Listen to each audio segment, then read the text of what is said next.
In our last video, we spent some time in Tahiti and then we sailed to Moorea, where we did some hiking and we also explored the coral reefs.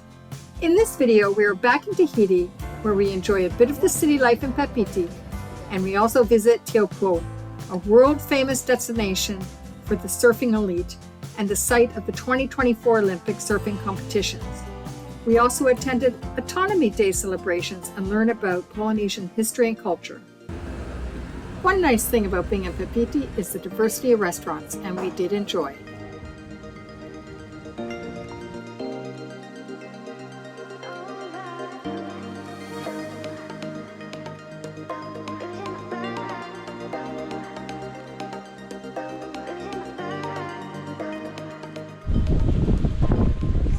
We took a taxi boat out to watch the surfers at Teahupo'o. It was at first frightening and then exhilarating to be so close to those big rollers coming in. But the driver of the boat knew exactly where to go to avoid being crashed on by the waves. Or maybe he was just being a little bit careful because the week before we went, another taxi boat had actually had an accident, as shown in this video here.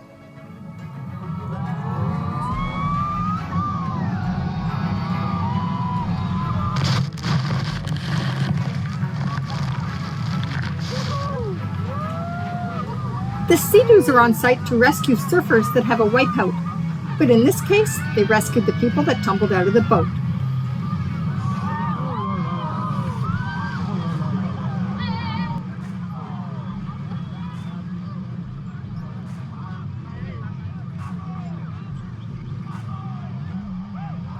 Here are some shots of our trip that I took with my iPhone. Note the photographers in the water.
Back in Tahiti, there was a dinner organized by the rally at the Belvedere Hotel, which has a fabulous view of the town of Papeete below.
Pacific Islands were discovered by European explorers during the 16th century, with Ferdinand Magellan first landing in the Tuamotus in 1521. The region was made a French protectorate in 1842, followed by changes in government over the years.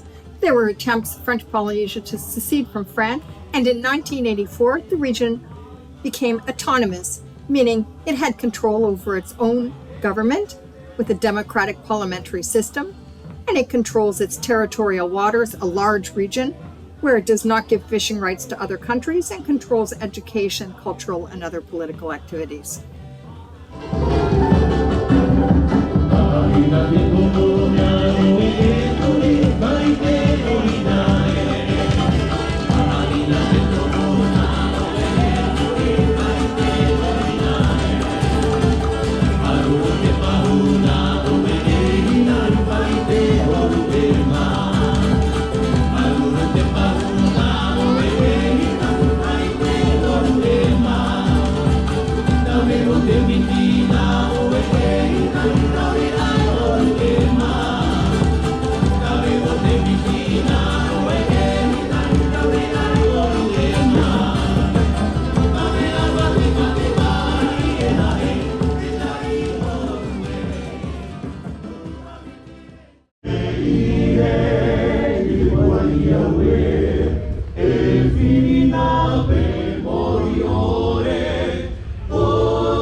After speeches and awards to distinguished Polynesians, there was a ceremony describing travel in the traditional canoes of the Polynesians, which are really two canoes joined by a bridge and a hut that could give them shelter from the sun, and they took many things with them on their voyages: coconuts, chickens, plants to plant in the new islands, such as taro and sweet potato. And that is how Polynesians traveled and inhabited different islands.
Sister Krista aboard really wanted to see Bora Bora.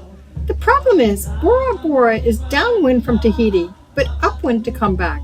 And with a very short time left, we couldn't be sure of a good weather window not to give her a rough time at sea, since she's not really a sailor. So we decided to fly there, just Krista and I, and spent an extravaganza 3 days diving. Bora Bora is dramatically beautiful. It's a mountainous island inside a lagoon. Pierre and I were there 15 years ago, and Bora Bora is still just as beautiful to look at. But the diving and the reefs have really suffered in the last 15 years. Too many hotels have taken its toll. We're just unlucky with the visibility of the water, which also was not as good as I had remembered. But the diversity of life seemed to be quite different. Fewer sharks, fewer big fish. But the reef is still beautiful, and we enjoyed our dives.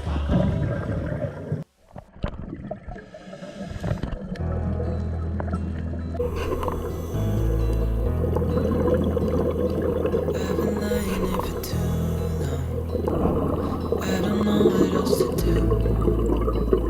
I wanna get away from every little thing just to try to make it through.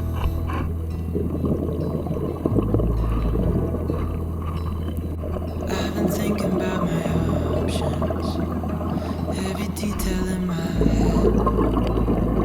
But it doesn't really matter, nothing matters, so I cry instead.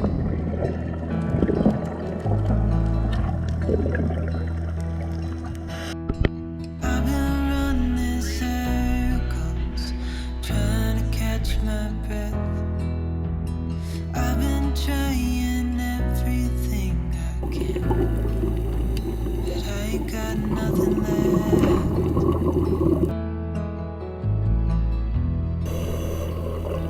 I've been staring at the ceiling. I've been staying up all night. Everything I ever worked for vanished in the blink of an eye.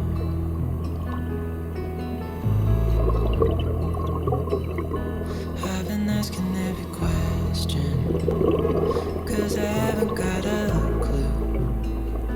Was it gotta be me? What the hell am I supposed to do?